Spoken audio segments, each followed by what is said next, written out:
The Way to the Dairy by Saki. The Baroness and Clovis sat in a much-frequented corner of the park, exchanging biographical confidences about the long succession of passers-by. "Who are those depressed-looking young women who have just gone by?" asked the Baroness. "They have the air of people who have bowed to destiny, and are not quite sure whether the salute will be returned." "Those," said Clovis, "are the Brimley Bomefields. I dare say you would look depressed if you had been through their experiences." "I'm always having depressing experiences," said the Baroness, "but I never give them outward expression. It's as bad as looking one's age. Tell me about the Brimley Bomefields." "Well," said Clovis, "the beginning of their tragedy was that they found an aunt.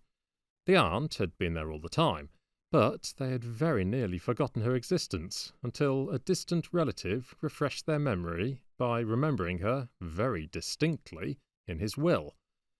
It is wonderful what the force of example will accomplish. The aunt, who had been unobtrusively poor, became quite pleasantly rich, and the Brimley Bomefields grew suddenly concerned at the loneliness of her life and took her under their collective wings. She had as many wings around her at this time as one of those beast things in Revelation. "So far I don't see any tragedy from the Brimley Bomefields' point of view," said the Baroness. "We haven't got to it yet," said Clovis. "The aunt had been used to living very simply, and had seen next to nothing of what we should consider life, and her nieces didn't encourage her to do much in the way of making a splash with her money. Quite a good deal of it would come to them at her death, and she was a fairly old woman, but there was one circumstance which cast a shadow of gloom over the satisfaction they felt in the discovery and acquisition of this desirable aunt. She openly acknowledged that a comfortable slice of her little fortune would go to a nephew on the other side of her family. He was rather a deplorable thing in rotters, and quite hopelessly top-hole in the way of getting through money. But he had been more or less decent to the old lady in her unremembered days, and she wouldn't hear anything against him. At least, she wouldn't pay any attention to what she did hear, but her nieces took care that she should have to listen to a good deal in that line. It seemed such a pity, they said among themselves, that good money should fall into such worthless hands. They habitually spoke of their aunt's money as good money, as though other people's aunts dabbled for the most part in spurious currency. Regularly after the Derby, St. Leger, and other notable racing events, they indulged in audible speculations as to how much money Roger had squandered in unfortunate betting transactions. "His travelling expenses must come to a big sum," said the eldest Brimley Bomefield one day. "They say he attends every race meeting in England, besides others abroad. I shouldn't wonder if he went all the way to India to see the race for the Calcutta sweepstake that one hears so much about." "Travel enlarges the mind, my dear Christine," said the aunt. "Yes, dear aunt, travel undertaken in the right spirit," agreed Christine. "But travel pursued merely as a means towards gambling and extravagant living is more likely to contract the purse than to enlarge the mind. However, as long as Roger enjoys himself, I suppose he doesn't care how fast or unprofitably the money goes, or where he is to find more. It seems a pity, that's all." The aunt, by that time, had begun to talk of something else, and it was doubtful if Christine's moralising had been even accorded a hearing. It was her remark, however, the aunt's remark, I mean, about travel enlarging the mind that gave the youngest Brimley Bomefield her great idea for the showing up of Roger. "If aunt could only be taken somewhere to see him gambling and throwing away money," she said, "it would open her eyes to his character more effectually than anything we can say."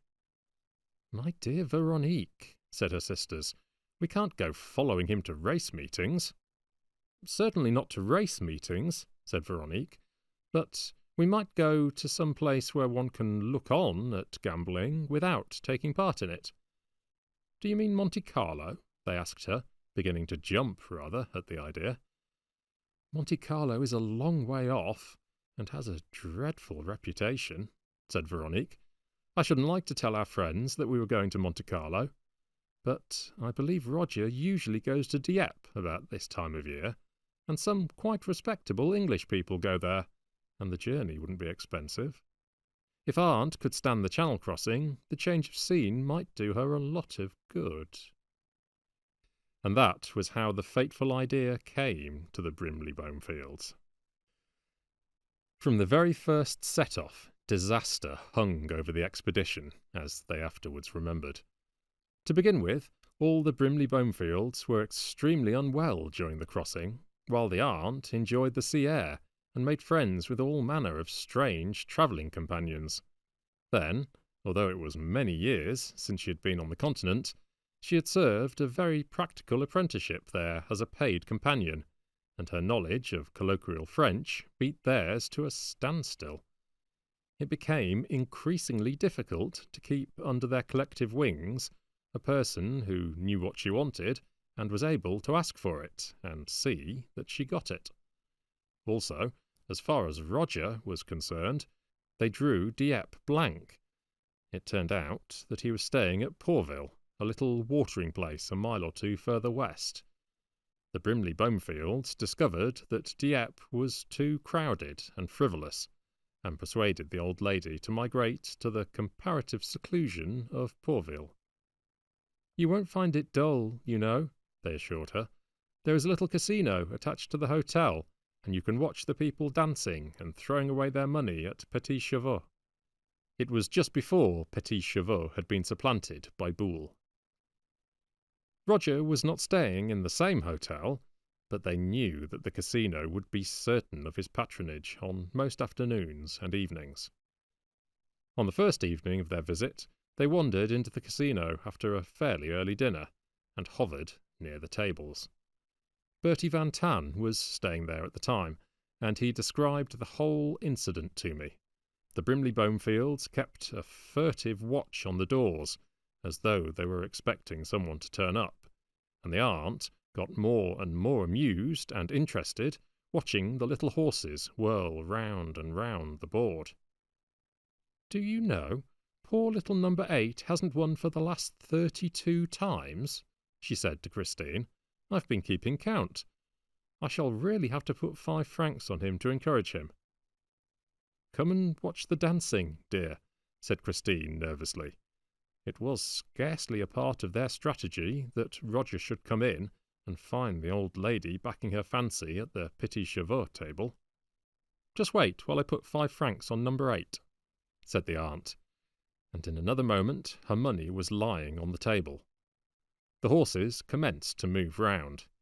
It was a slow race this time, and number 8 crept up at the finish like some crafty demon and placed his nose just a fraction in front of number 3, who had seemed to be winning easily. Recourse had to be had to measurement, and the number 8 was proclaimed the winner. The aunt picked up 35 francs.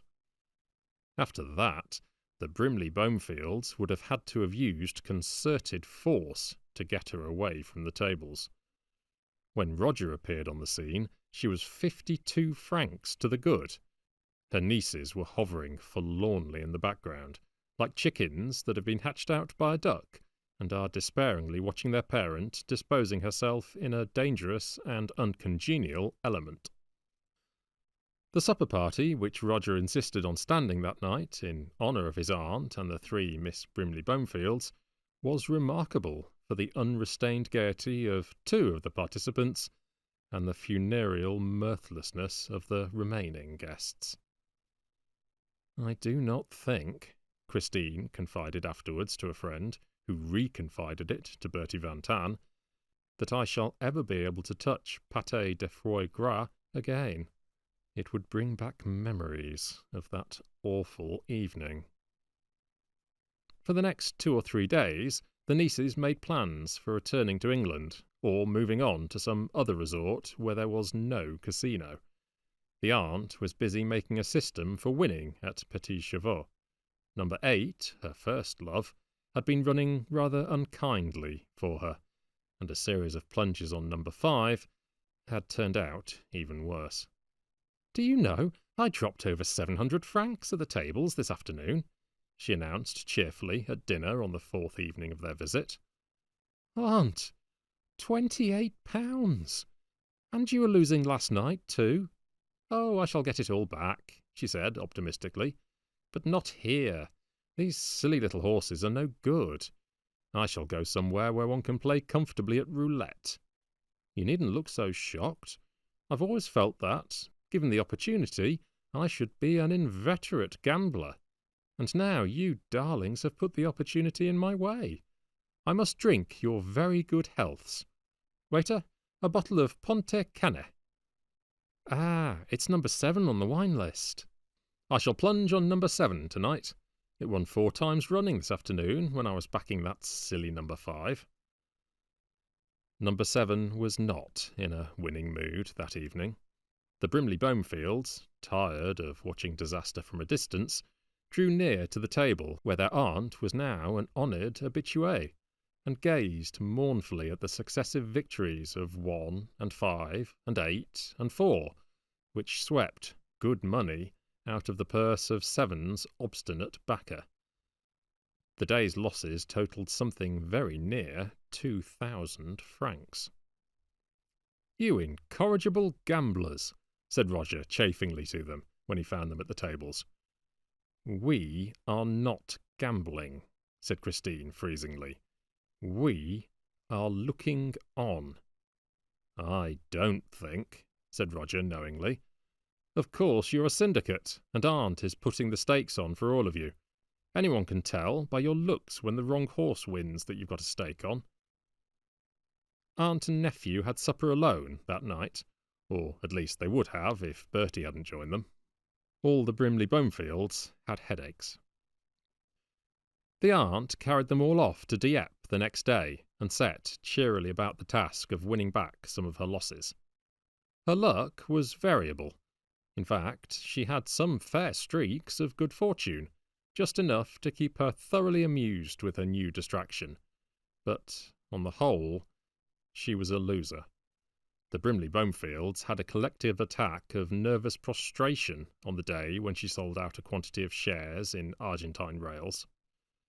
"Nothing will ever bring that money back," they remarked lugubriously to one another. Veronique, at last, could bear it no longer, and went home. You see, it had been her idea to bring the aunt on this disastrous expedition, and though the others did not cast the fact verbally in her face, there was a certain lurking reproach in their eyes which was harder to meet than actual upbraidings.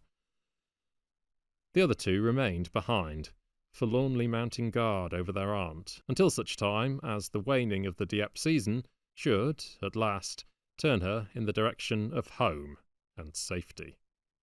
They made anxious calculations as to how little good money might, with reasonable luck, be squandered in the meantime. Here, however, their reckoning went far astray. The close of the Dieppe season merely turned their aunt's thoughts in search of some other convenient gambling resort. Show a cat the way to the dairy— I forget how the proverb goes on, but it summed up the situation as far as the Brimley Bomefields' aunt was concerned. She had been introduced to unexplored pleasures, and found them greatly to her liking, and she was in no hurry to forgo the fruits of her newly acquired knowledge. You see, for the first time in her life, the old thing was thoroughly enjoying herself. She was losing money, but she had plenty of fun and excitement over the process, and she had enough left to do very comfortably on. Indeed, she was only just learning to understand the art of doing oneself well. She was a popular hostess, and in return her fellow gamblers were always ready to entertain her to dinners and suppers when their luck was in. Her nieces, who still remained in attendance on her, with the pathetic unwillingness of a crew to leave a foundering treasure ship, which might yet be steered into port, found little pleasure in these bohemian festivities. To see good money lavished on good living for the entertainment of a nondescript circle of acquaintances who were not likely to be in any way socially useful to them, did not attune them to a spirit of revelry. They contrived, whenever possible, to excuse themselves from participation in their aunt's deplored gaieties. The Brimley Bomefield headaches became famous. And one day the nieces came to the conclusion that, as they would have expressed it, no useful purpose would be served by their continued attendance on a relative who had so thoroughly emancipated herself from the sheltering protection of their wings. The aunt bore the announcement of their departure with a cheerfulness that was almost disconcerting. "It's time you went home and had those headaches seen to by a specialist," was her comment on the situation. The homeward journey of the Brimley Bomefields was a veritable retreat from Moscow, and what makes it the more bitter was the fact that the Moscow, in this case, was not overwhelmed with fire and ashes, but merely extravagantly over-illuminated. From mutual friends and acquaintances, they sometimes get glimpses of their prodigal relative, who has settled down into a confirmed gambling maniac, living on such salvage of income as obliging moneylenders have left at her disposal. "So, you need not be surprised," concluded Clovis, "if they do wear a depressed look in public." "Which is Veronique?" asked the Baroness. "The most depressed-looking of the three," said Clovis.